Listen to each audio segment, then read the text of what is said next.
Colin Sanders here, and this is the History Books Review, and this is my latest instalment of my extended review of Gibbon's Decline and Fall of the Roman Empire. It covers comets, earthquakes and plague, along with my favourite bit of Gibbon's writing. We are at the end of chapter 43, and we find Gibbon in full-on Enlightenment mode.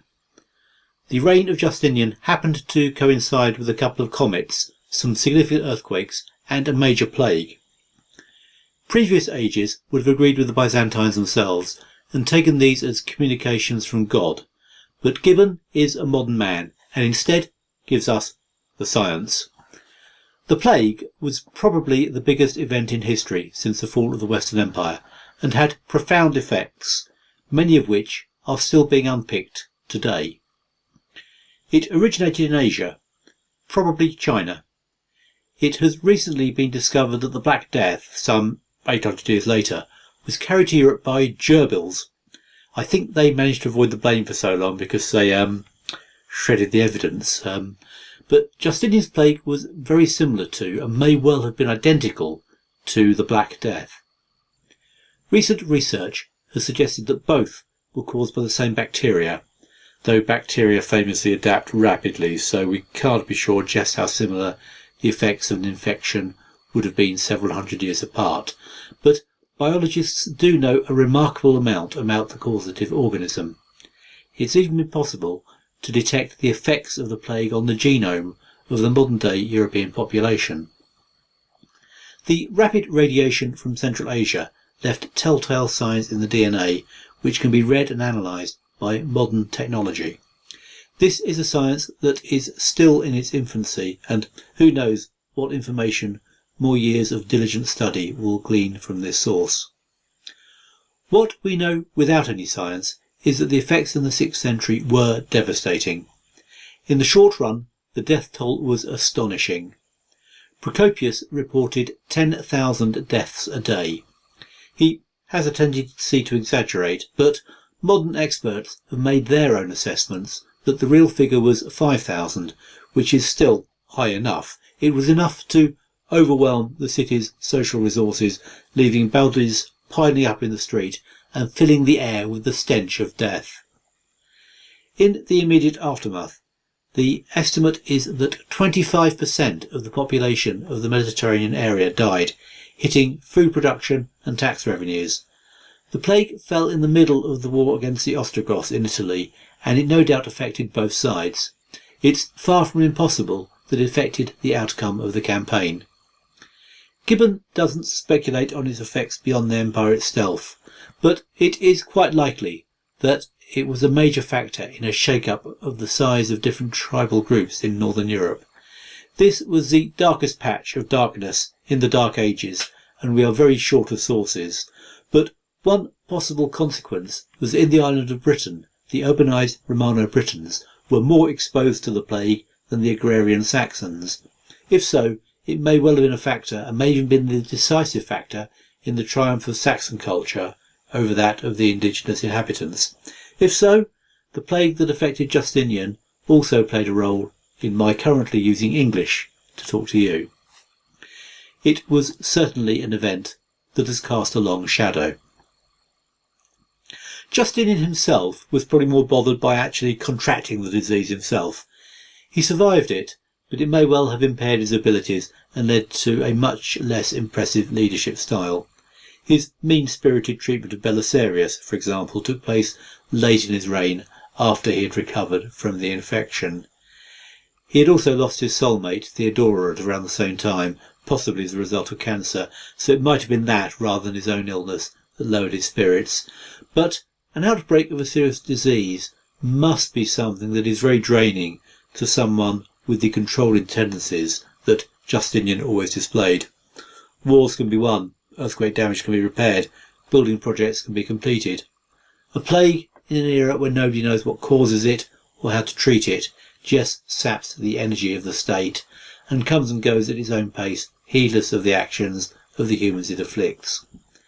This was a disaster that affected every aspect of the empire, from untilled fields, unpaid taxes and unmanned defences, all the way to the palace inhabited by a widower with no companion to console him as his plans and ambitions for his empire collapse before his eyes. There was another calamity that afflicted Constantinople directly. There were a prolonged series of earthquakes that caused extensive destruction. Plague and earthquakes are still not entirely understood by modern science, but in an earlier age they were completely beyond explanation. In the absence of anything better, one possible explanation was divine intervention, and it was a common supposition that what happened among the stars affected what went on below. It doesn't seem an unreasonable belief, in fact.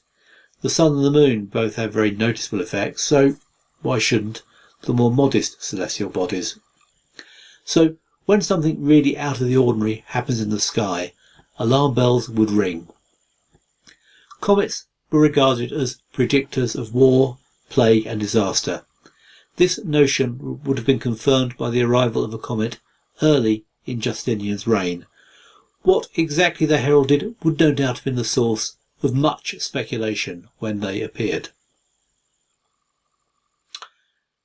But comets were of great interest to the scientists of Gibbon's time too. Indeed, this was at the cutting edge of science in his day. One of the early triumphs of 17th century astronomy was the realisation not only of what comets were, but of the successful calculation of their orbits. The most famous of these is, of course, Halley's Comet, named after Gibbon's contemporary Edmund Halley. The comet that appeared in Justinian's reign had also been identified and its periodic returns determined. The passage where Gibbon describes this comet's career is my favourite part of the whole book, and I hope you will indulge me in simply handing over to the man himself with just some mild editing. In the 5th year of his reign, and in the month of September, a comet was seen during 20 days in the western quarter of the heavens, and which shot its rays into the north. The nations, who gazed with astonishment, expected wars and calamities from their baleful influence, and these expectations were abundantly fulfilled. The astronomers dissembled their ignorance of the nature of these blazing stars, which they affected to represent as the floating meteors of the air, and few among them embraced the simple notion of Seneca and the Chaldeans that they are only planets of a longer period and more eccentric motion. Time and science have justified the conjectures and predictions of the Roman sage. The telescope has opened new worlds to the eyes of astronomers, and, in the narrow space of history and fable, one and the same comet is already found to have revisited the Earth in 7 equal revolutions of 575 years. The first, which ascends beyond the Christian era 1767 years, is coeval with Ogyges, the father of Grecian antiquity. The second visit, in the year 1193, is darkly implied in the fable of Electra, the 7th of the Pleiades, who have been reduced to 6 since the time of the Trojan War. That nymph, the wife of Dardanus, was unable to support the ruin of her country.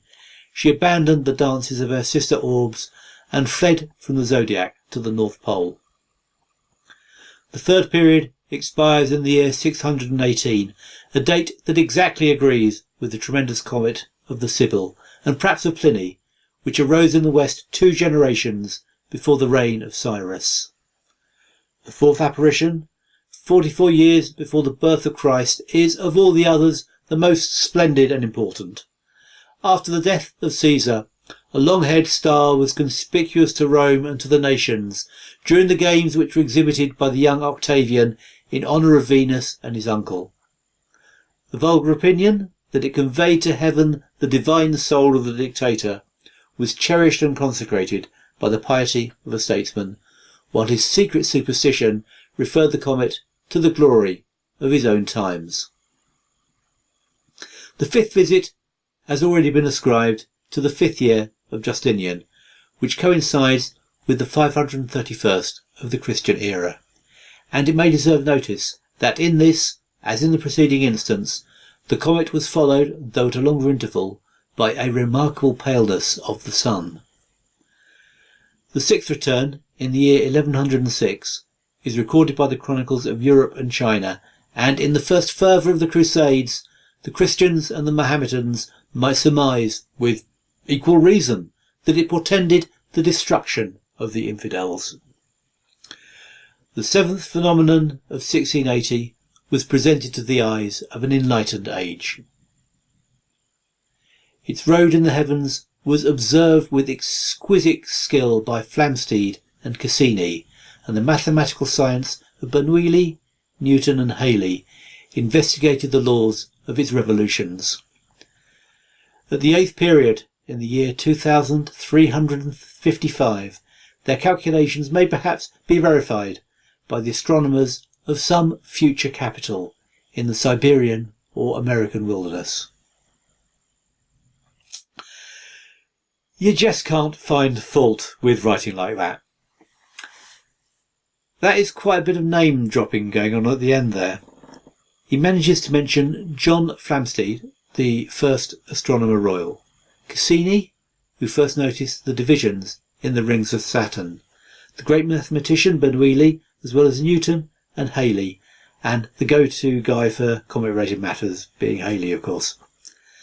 Sadly, you can fault the science.